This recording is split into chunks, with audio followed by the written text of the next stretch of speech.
నాలుగు దిక్కులే నువ్వే దిక్కని మొక్కే నాగమ్మ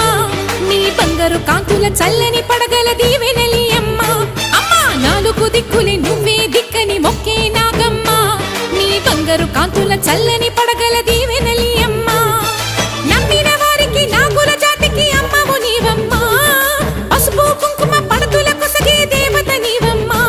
మా ఐదవతనమునకు అభయమునిచ్చి అండగా ఉండమ్మా చల్లని చూపుల నాగమ్మ మా పిల్ల